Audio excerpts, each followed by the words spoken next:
Hi,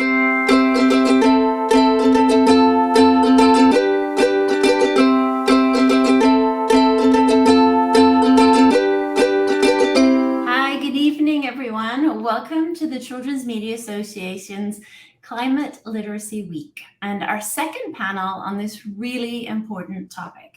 Today, we're talking about kids and climate action. Our panel has some of the brightest minds and the most passionate advocates working at the intersection of kids and climate action. But we also have a very special moderator today. Sarah Provost is not only a CMA's invaluable secretary, but she's an independent producer with a passion for climate change media. So Sarah, I will let you take it away from here. Thank you, Susie. Thank you, CMA. I'm so happy to be hosting this discussion tonight. And I want to thank Susie again for inviting me to facilitate the panel. As Susie said, I'm an artist and storyteller, and I'm also an arts educator and a climate activist, and the mom of 2 young teenagers. So I'm thrilled to be here with the 3 of you and talk about this important topic. You know, I've been volunteering with CMA for about a year now, and when I brought up the idea to Susie and the rest of the events team about, doing a panel on kids and climate, the idea was just embraced with open arms. It's such an important topic. So I'm thrilled to be here with you, as I said, and dig into this topic and how people working in the kids and family space and in media can engage in it. We know the climate crisis is here. We see it unfolding all around us every day with extreme weather events. It's not a distant event that's going to happen far in the future. It's here with us now. And how do we talk to kids about it? It's hard for us as adults to wrap our heads around it, and then to explain it to children is a whole other level. So I want to introduce our distinguished guests to help us unpack all of this.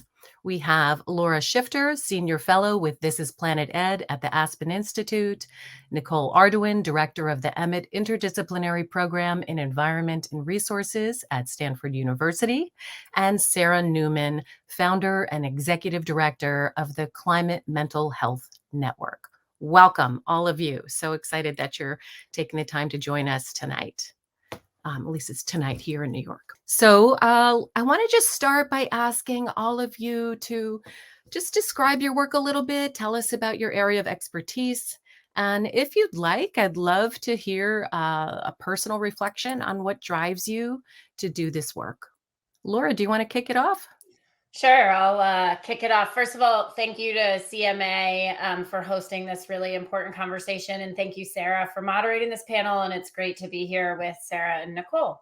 Just by way of background, 4.5 years ago, I didn't think about climate change much at all. My background's been in education. It's been in education policy. There are a lot of problems in education that kind of rise to the top. And I had always thought climate change was something that people would deal with in the energy and environment areas. And I knew it was an issue that mattered, but it was not a top priority for me. And then there was a release of one of the UN climate reports. And I remember sitting in my basement playing with my 3 children and getting news alert after news alert after news alert that we had a decade left to address climate change. And that was my own climate moment where I looked at my children and I realized it was not some distant problem. It was something that was going to impact their lives, my life, all of our lives. And we could have the best education system in the world, and it wouldn't matter if the full impacts of climate change took hold. So that was the moment. I know other people have had moments well before that. I know many people have had moments well after that. And I think, that was the moment where I realized I needed to figure out whatever I could do to contribute to climate solutions. I spent some time trying to figure out if I needed to go to another work for an environment agency or something like that. And I realized shortly thereafter that actually I could bring what I know in education to the climate fight and use where I have strengths and actually try and work on climate change related issues there. I went over to the Aspen Institute and launched an initiative called K-12 climate action that started for a year, and then we rebranded over the past year to expand beyond K-12 towards an initiative called This is Planet Ed. And what we're really focused on is there's no population that has more to lose or more at stake with this issue than today's young people. And actually making up 25% of the population, they can really drive change on this issue as well. So we're really focused on empowering young people where they are.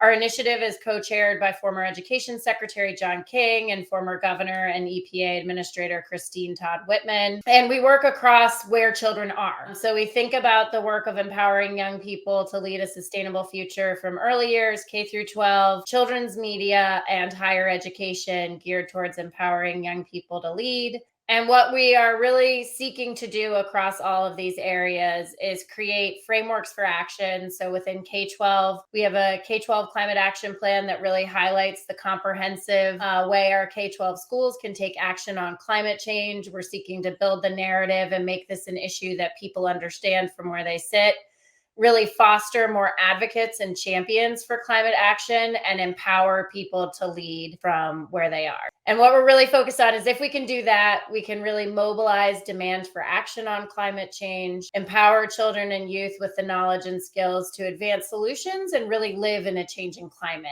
It's not going to stay the way that it is now, but we actually have to prepare people for the instability with climate change ahead and build more lasting change to a sustainable, resilient, and equitable future. So that's a little bit about me, and just thank you again for the opportunity to be here. Thank you. Thank you for sharing those slides. And I really appreciate what you said about bringing your own strengths to the climate movement. We all have different areas of expertise and different strengths. And I just love how you mentioned that, we don't have to be scientists. We don't have to be working in science to affect change and to be part of the conversation. I think that's so important that you said that. Thank you, Laura. Sarah, do you want to go ahead and tell us about the work that you're doing? Sure. And thank you, Sarah. And thank you to CMA again for organizing this event. And all the events that you've been doing the past week have been wonderful. So I'm Sarah Newman. I'm in Washington, D.C. And I actually had worked in the media impact space for many years, had a long stint at Participant Media, which many people are probably familiar with. And I'd also studied public health. And I'd been working in the media impact space on a range of films about environmental issues and so forth. And I was really struggling with my climate emotions, climate anxiety, fear, you name it, like every kind of climate emotion you've heard of, I probably have had it at some point. And I started looking for resources and I did not find much. And I did find some good resources. There was some good programs, but it was very, very limited in terms of what was available. And I started talking with people and I quickly realized I'm not alone. There's tens of millions of people in the United States alone, just like me, who are struggling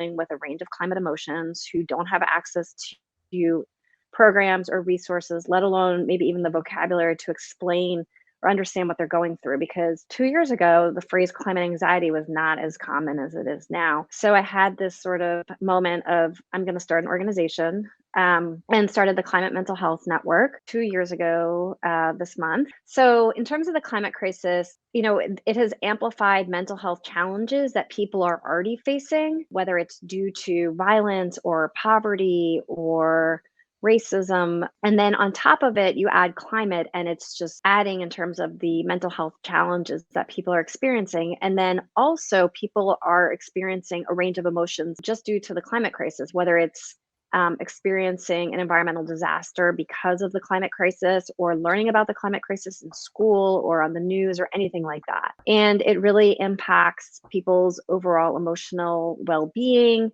and their ability to respond to the climate crisis, to be emotionally resilient and be able to take meaningful action. And as Laura and Sarah had already said, taking action does not mean that you have to be a scientist or you need to be, marching in the streets like Greta Thunberg. There's many ways that people can take action. But when you're in a place of grief or depression or fear, it's very hard to be able to take action to address the climate crisis. So just a couple quick statistics. So young people, more than any other population in the United States and actually worldwide, struggle with a range of climate mental health issues. And so Blue Shield of California did a study which found that 83% of Gen Zers worry about climate change. There was a Lancet study that was published in 2021, and that was of 10,000 youth worldwide. 75% of them said the future is frightening. What is also not listed there is that nearly 4 in 10 of the 10,000 youth said they do not want to have children because of the climate crisis. Also, just 85%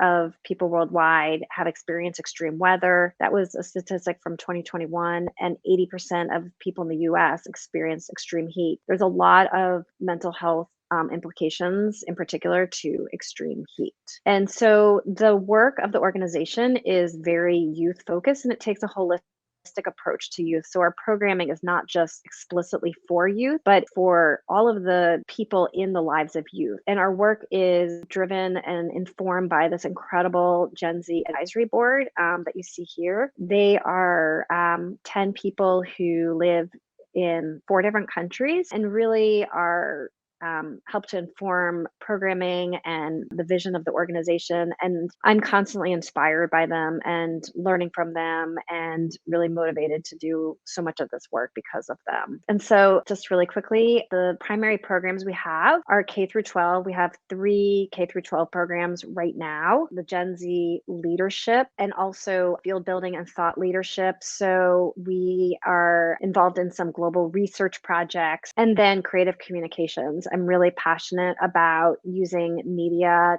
to tell stories about climate and mental health, to destigmatize, and through media representation, help to have people understand that this is a normal response to the climate crisis. In terms of the organizations and companies that we've been working with across sectors, just to give you a sense of the myriad partners that we have been able to work with, including Laura's colleagues at the Aspen Institute.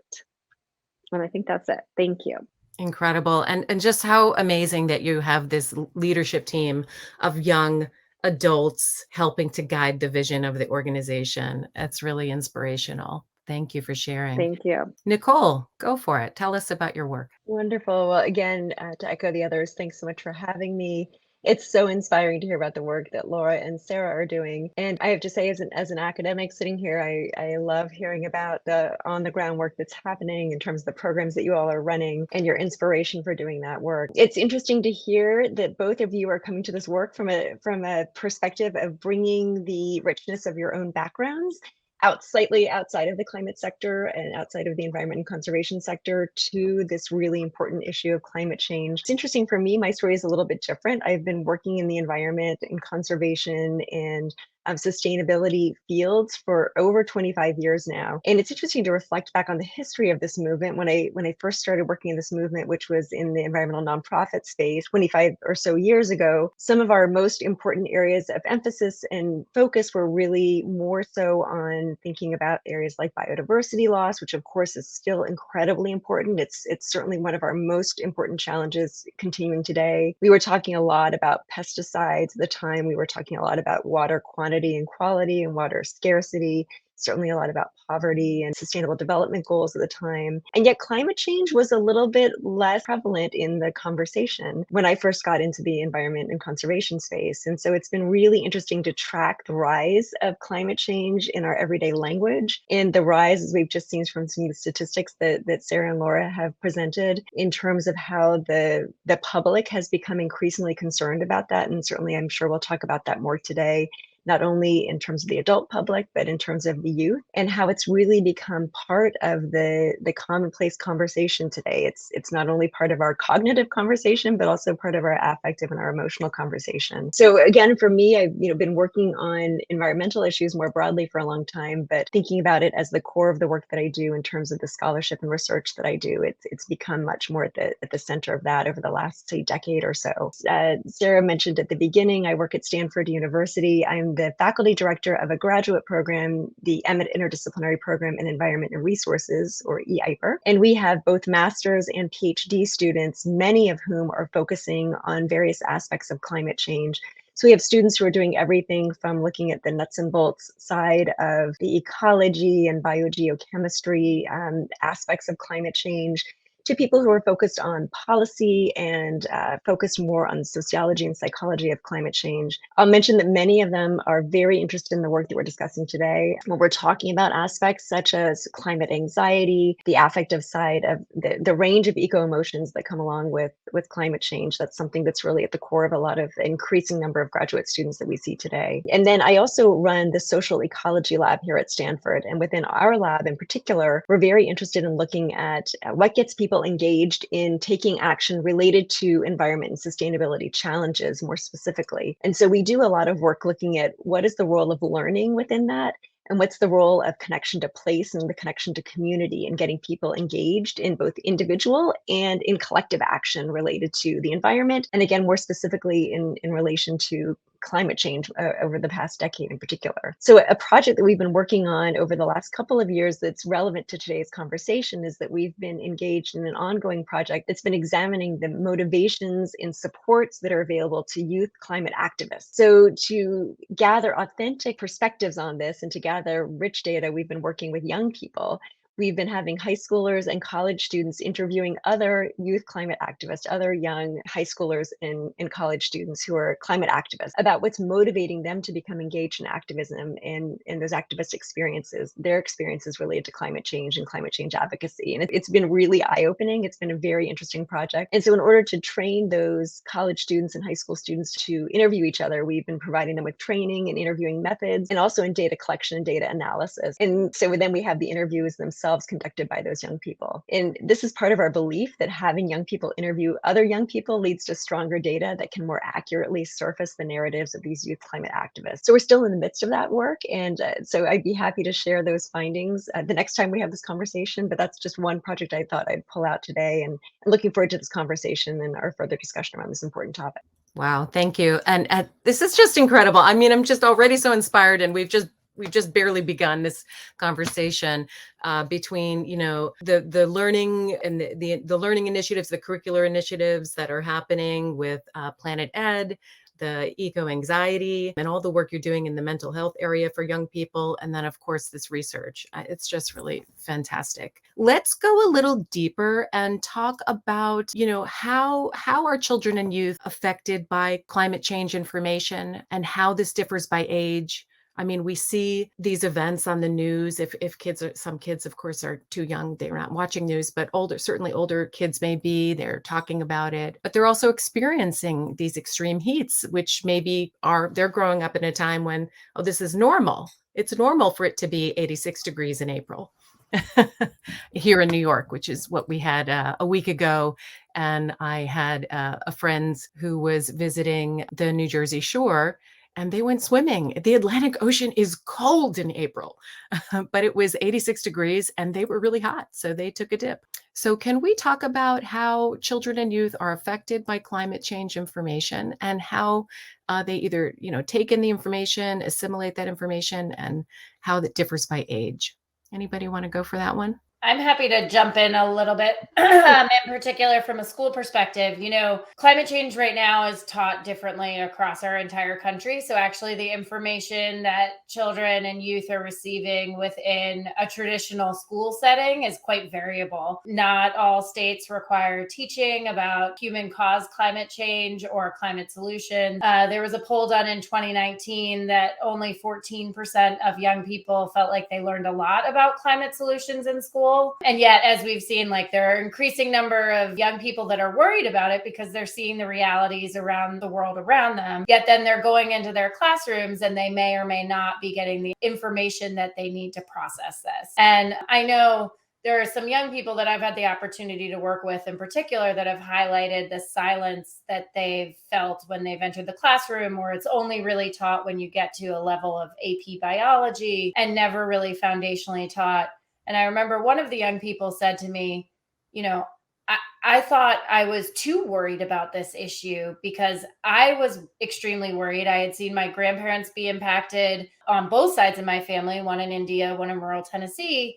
And yet I'd take this worry into school and no teachers would be talking about it. And that just creates an atmosphere which allows students to worry rather than empower them to both process it and understand what they might be able to do. So, thinking about the information that's presented to children and youth right now is insufficient to really help them understand the world that they are living in and that they will be facing into the future. And I think we really we know a lot of strategies that we can use to build that information from a younger age. And now we need to actually deploy those strategies and help children understand this more.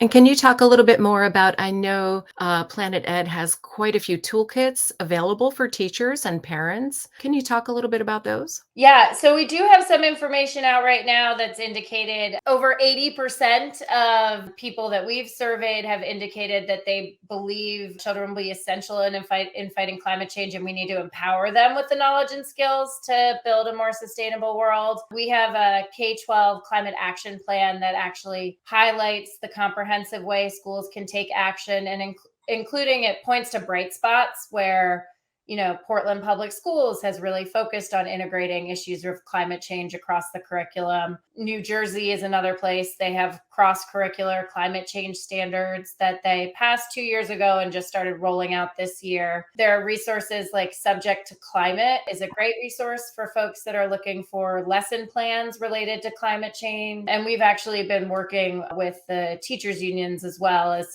for some additional resources for educators to help them in having some of these conversations too. So please come to thisisplanetEd.org and you can find all the resources there. Awesome. Thank you. And actually, I just was reading today that New York City is going to be implementing as part of their education plan next year. They've added a whole climate education portion to their strategy, which is fabulous. And a part of that will be in all the schools, a climate day of action. Great. Starting next year. So, and PD for teachers and stuff. So that's really exciting. I'm looking forward to learning more about that as that gets rolled out. Sarah, do you want to add on about how children and youth are affected by climate change information? Yeah, sure. Just to add on to all the great things that Laura already added, as I'd mentioned in the slides, young people more than any other population in all the research shows this, that they are struggling with climate emotions. And so, with that Lancet study, that was of 10,000 youth worldwide, 1,000 of those youth were in the United States. But it really indicates that young people, whether or not they're learning about climate in the classroom, they're experiencing the impacts of climate change in their lives,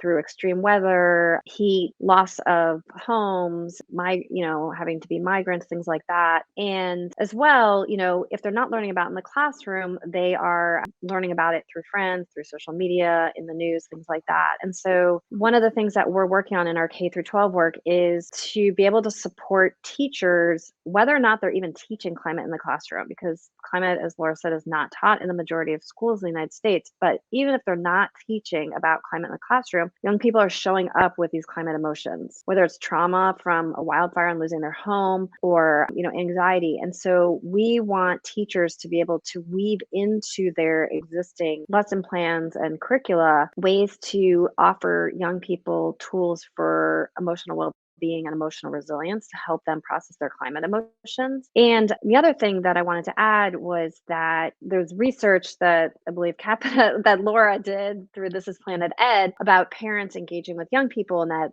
something like half of all parents want to be able to engage with their kids, but haven't had conversations, don't know how to do it. So we just created actually some resources for parents on how to talk to kids about climate emotions, and really seeing this as ways for young people, again, to be able to understand that having these climate emotions are normal, and how to be able to, it's not to say you can't ever be anxious about the climate crisis. I am all the time, but it's how do you not live in only a place of despair or anxiety, and how can you be able to respond to the climate crisis in a meaningful way? And so I really see, an opportunity and just an importance of doing a lot of intergenerational work on this, because I think that often the media presents this story of like, okay, other generations have messed up and now it's up to young people to solve this problem. And that's an unnecessary burden and message to put on young people. Young people can't solve this. We all have to solve it together, and they don't have the tools alone to solve this. There's many decades of activists and scientists and advocates and so forth who are already doing this work that young people can lean into and learn from, as well as older generations learning from young people. And so a lot of our work is really on that through that intergenerational work, teachers, parents, and so forth, to really help young people not feel alone with this, and to really have many, many ways and options to be able to get support to address it.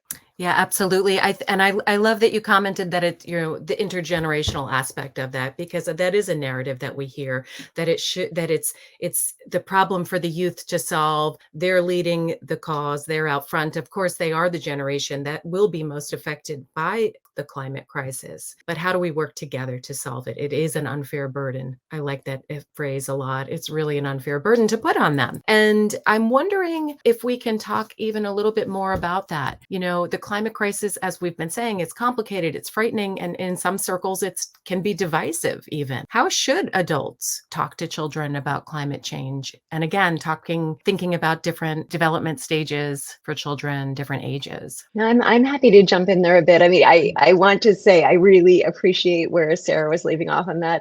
I will go so far as to say that's one of my pet peeves when we're talking about climate change action, and especially talking to young people about this, is that suggestion that the older generations have left a mess and now it's up to the next generation.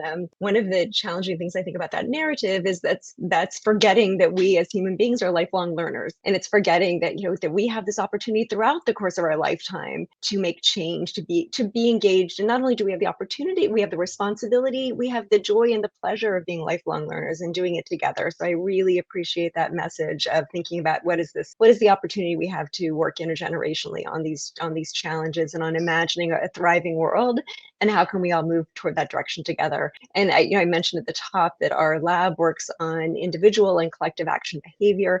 So much of that collective action behavior comes from the sense of both self-efficacy and collective efficacy that comes from seeing that thriving future and imagining yourself as part of that. It's also, I think, touches on some of the comments that Laura was making about not just having climate change education focus on the knowledge and the gloom and doom part, but also focusing on the skills. And so thinking, what are those collective skills that we develop together? And so much of that really does require that intergenerational learning. And so also, Sarah, your question about how can adults talk with kids about climate change?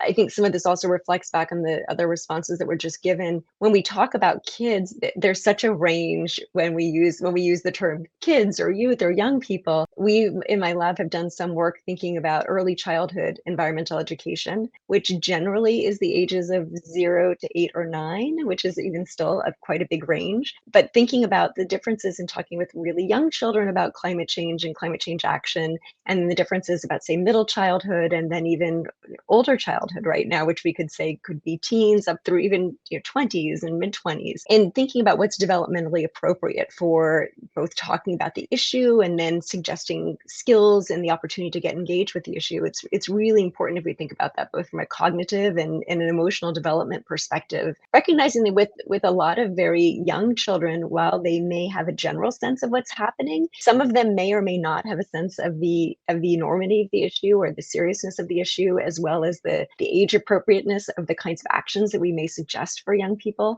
And so really thinking about how do we keep both the discussion of the topic age appropriate, as well as the heaviness of the types of actions that we're suggesting is really important. And it sounds like, my two colleagues who are here today have incredible resources to offer on that. And so whenever I talk with teachers and also educators in nonprofit settings, suggesting the opportunity to think about what are the resources that are available that help us think about parsing those different age and developmental stages is really important. And again, providing support not only for parents, but for other caretakers. And then another piece of that is thinking about who are the frontline communities that are engaged in this. And so again, thinking from this environmental justice lens, which is so important right now, thinking about talking about these issues within the context of the various communities and how various communities are impacted really may change the way that we offer support in terms of messaging for skills and for engagement. And just building on what Nicole said a little bit too, I think one of the things that's important to understand, even in just starting this conversation, is the amount of misconceptions there are across adults. You know, a lot of us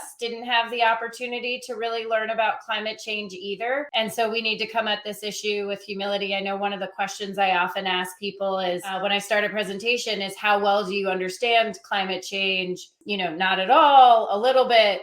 I understand it, and I can teach it to somebody else. And that level, that top level, is a really important one for people to get to feel confident in being able to have these conversations with their children. And it's not necessarily meaning that you have to be a climate scientist to get to that level, but you have to have an understanding of the dialogue to not be afraid of the questions that you might get back. And I think really taking the opportunity to learn what some of the essential climate basics are really going to help people in having these conversations. I just came last week, we did an Earth Week celebration at my daughter's nursery school, and I was invited in to talk to 4-year-olds about climate change. And it was a really fun experience, and really focused on talking to them in a way to help them understand fundamentally that we depend on a stable climate to live and thrive. And what is it that makes us depend on that stable climate? You know, we have an atmosphere that acts as a heat trapping blanket that makes it just right on our planet for us to thrive. You know, just like there's a sleeping bag, and I had a sleeping bag with me and a sheet. What is it that, you know, keeps you warmer, keeps you colder, and getting students or young people to kind of see the difference. And then saying, you know, we're changing the material of the blanket around our planet right now. And just even some of those things to build up conceptually and help people understand there are choices that we can make to stop changing the material of our blanket, and helping them build those understandings of, one, we depend on our climate and our environment. We don't own it. We depend on it to thrive in our lives. And two, there are things that we can do to be better about taking care of our planet, is something to really importantly build at an early age and then work its way up. I love that. I love that you're talking about to 4-year-olds and using the analogy of a sleeping bag or a sheet. What a great analogy. I'm sorry. I think I spoke on top of somebody, but I'm not sure. Oh, that was me. Oh, that Yeah. was me. I was just going to add just on to everything that Nicole and Laura have said. Please. So we put out recently these 2 guides for parents, very short. Each is only 4 pages of how to talk to kids about climate emotions. It's for kids 8 to 18.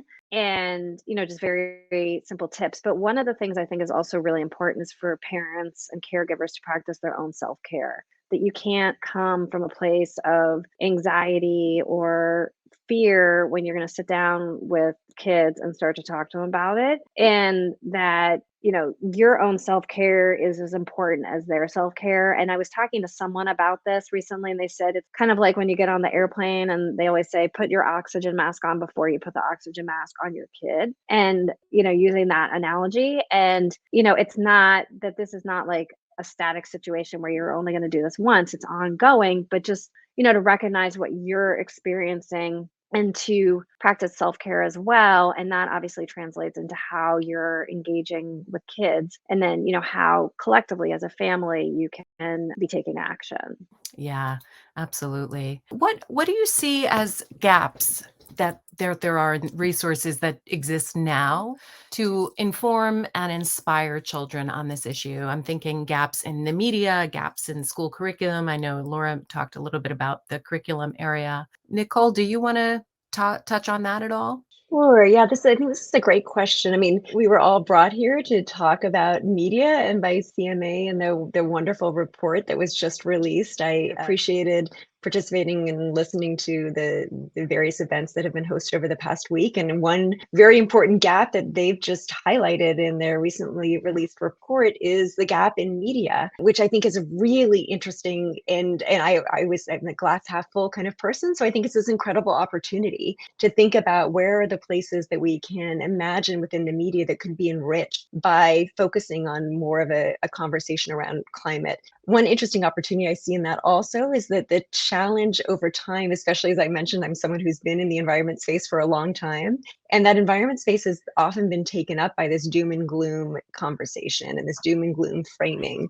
And one of the challenges we've had is one of my colleagues often says that we have this chicken little problem. We tell people that the sky is falling and it's your fault.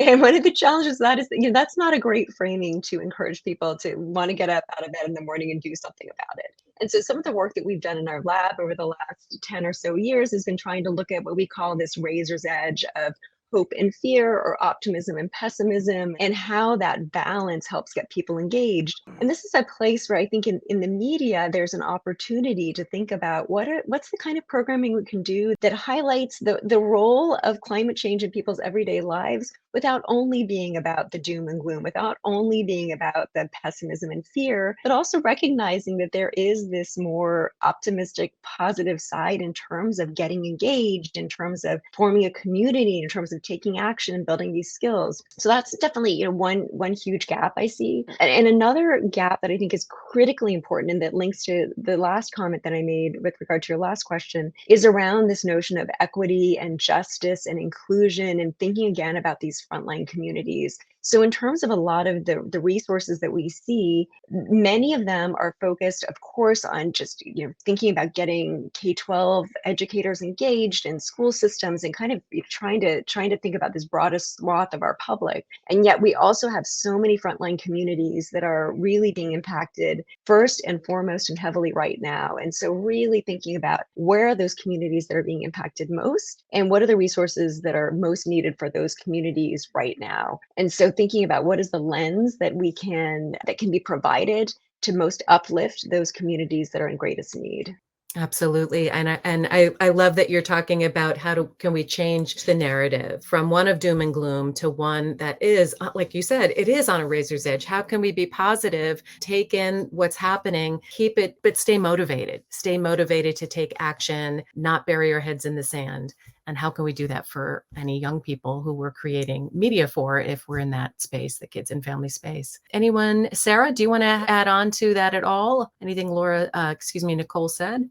Sarah, you want to jump in first? Sure. I mean, yes to everything Nicole said. And I mean, I was just in 100% agreement about the messaging and so forth. And I think I had already said this before in terms of media representation of what it means to take action on climate, that there needs to be a diversity of what that is, and that not everyone is going to be Greta Thunberg. And, she's obviously doing incredible work, but the media has put her in this position that it's, I mean, it's sort of like, this is what everyone is supposed to be doing, and all the challenges that go with also what she is. But it's also very disempowering to people, because not everyone is going to be Greta Thunberg. Not everyone wants to be Greta Thunberg, and not everyone should be Greta Thunberg. We need we need representation of, in storytelling, of people taking action, whether they're an artist or a musician or a writer or a scientist, that there's so many, everyone has a role to play in the climate movement. And so we need to have that representation so that people identify with those characters that they see in stories, people in stories or characters on screen. And also I think it's really important for people to understand and to see stories of community, and that you're not alone, that you need to take action in community. And I think the other message that's really critical is that personal behaviors only can go so far, and that this is really about systems change, and we're all stuck in the system that is bigger than any one of us, and we're not going to be able to live our lives or change the system alone through our own behaviors. We have to address the climate crisis through the lens of systems change.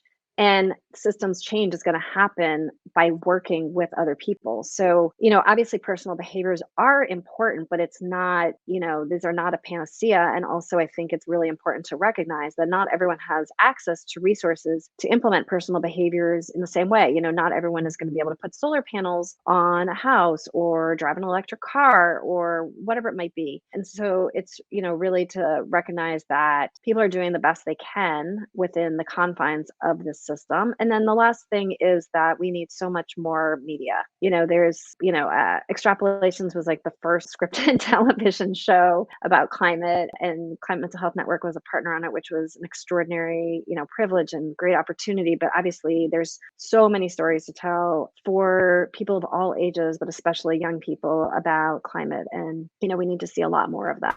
And I think just building a little bit on what Sarah said too, we need so many more stories and there's demand. We released a report this past winter called Breaking the Silence, Kids Media Can Step Up on Climate Change, which aligns really nicely with CMA's report as well. But what we found in it is, 74% of parents want their children's media to include information about climate solutions. So there is actually demand out there for this content to be integrated.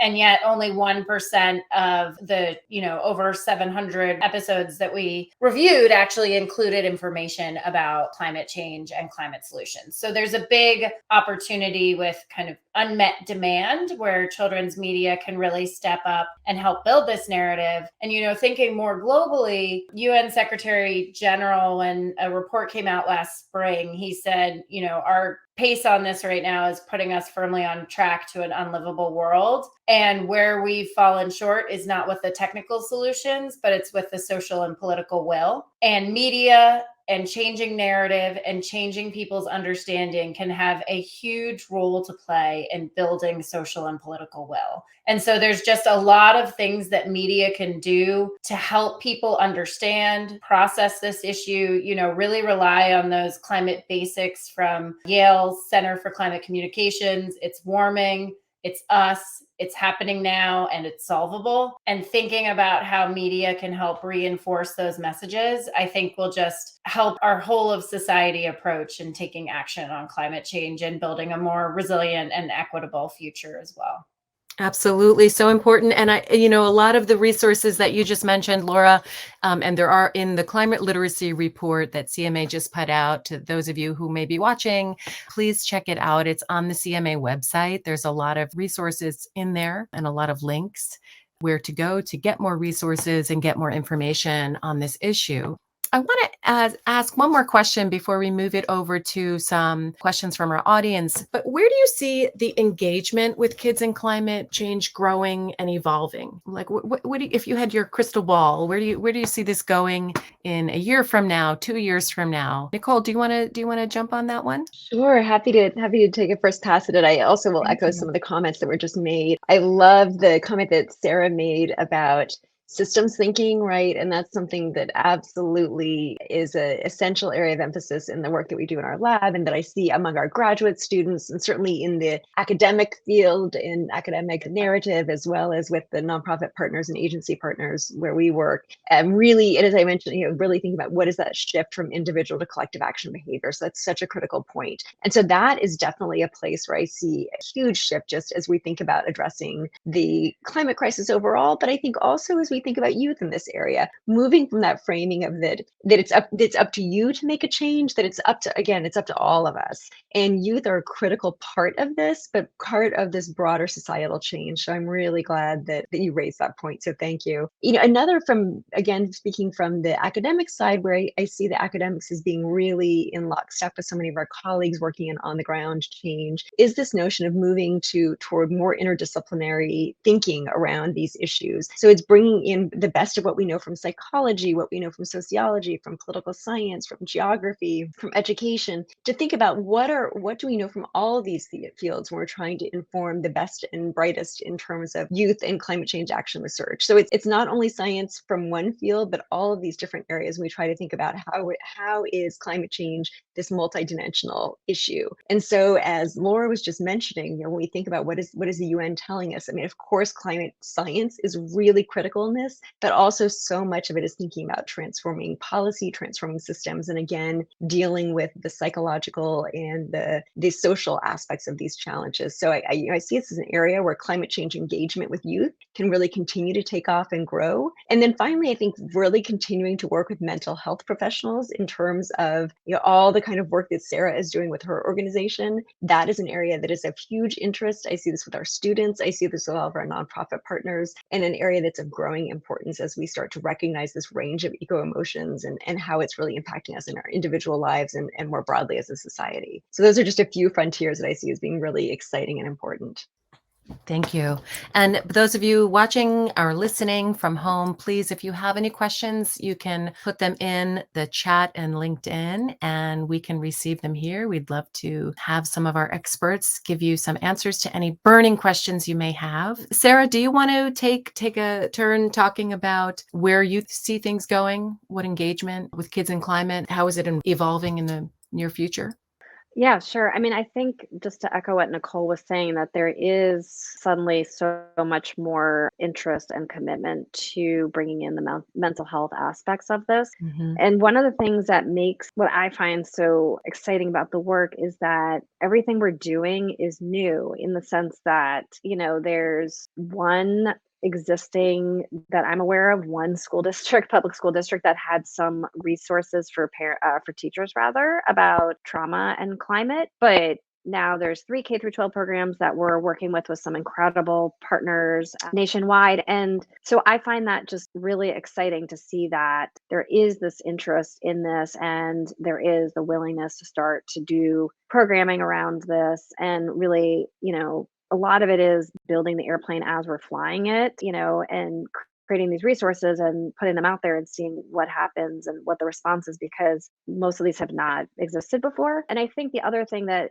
I find really inspiring is that we've been able to work with partners in so many different sectors. And it's, I've been able to work with groups that are already doing environmental education, but they hadn't been doing mental health. So now we're working with environmental education organizations, or working with media companies that have perhaps been doing work on mental health, or they've been doing work on climate, but they hadn't been doing work on climate and mental health. And so all of these different companies and nonprofits that have been working on different issues, but not bringing in that intersection of climate and mental health, and suddenly have this interest in starting to do events and programming and researches, I find really inspiring, and that it's kind of sort of a lens through which now we can look at, bringing that mental health lens to all of the climate work. And really, when you talk about whether it's climate resilience, climate adaptation, climate mitigation, women in climate, I mean, a million issues, there is a mental health component to it.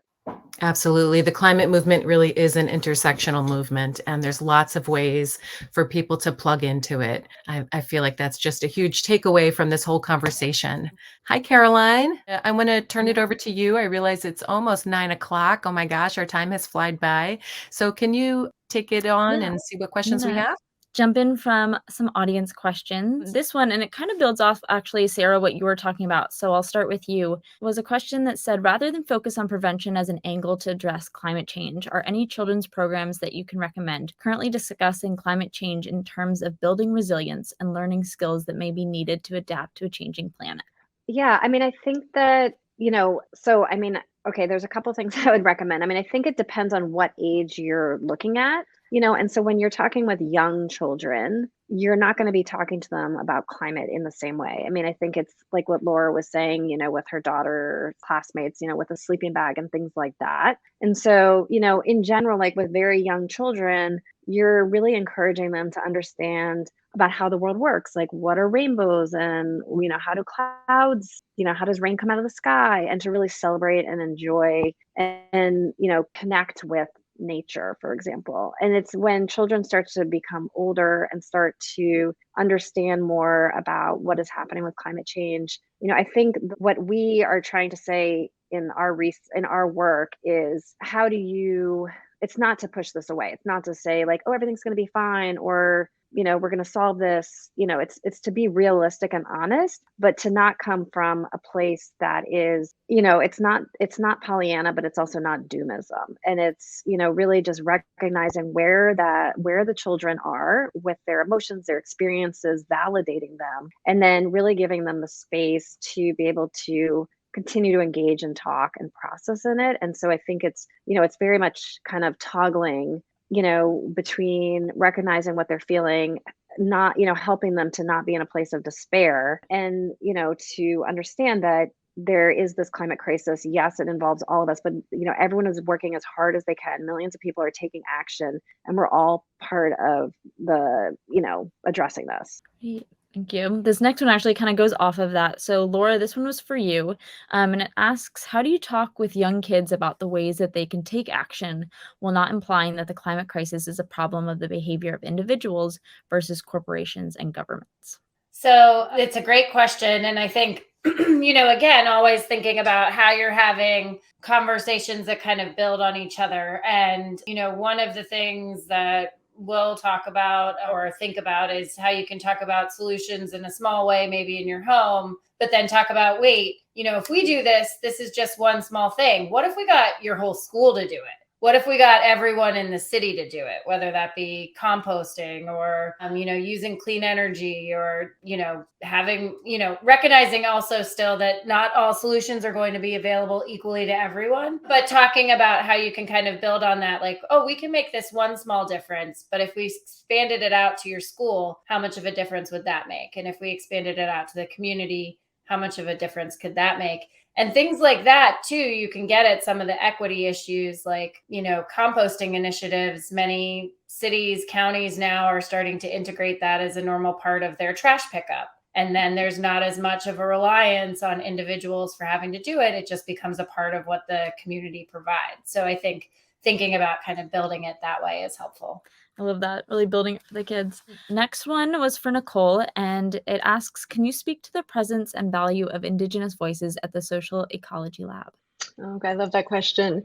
Yeah, I mean, I can maybe speak to it in two ways. I mean, one, we are always fortunate to have lab members and also even beyond our lab in particular to think about other students at the university and EIPRA, the program that I run, where people bring many different perspectives. And so certainly students of Indigenous background and certain students from many different backgrounds really enrich the conversation that we have, enrich the kind of research that we undertake, enrich our classes and just the community more broadly, which is really important. Then also, of course, the kind of work that we do, much of the work we do is participatory work. We do a lot of co-produced work working with nonprofit organizations, and I mentioned government agencies. And so certainly working in collaboration with community is really important. So some of the researchers in our lab may not be Native themselves, but may work with Indigenous groups or work with groups that bring Indigenous knowledge to their work. So it kind of comes from two different perspectives. So I think it's really important to recognize that knowledges from many different perspectives really inform and enrich the work that we can all do, especially in this space.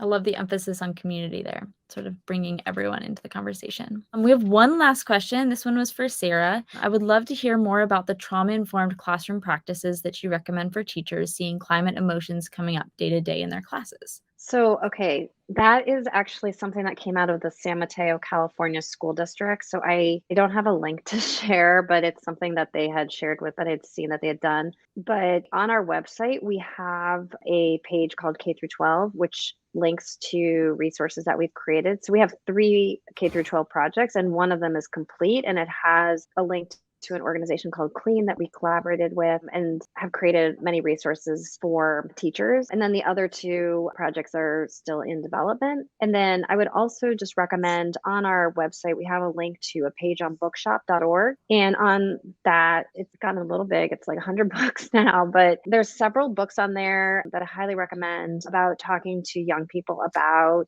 climate by Leslie Davenport and Harriet Sugarman and so forth. And then there's also some books in there about trauma healing.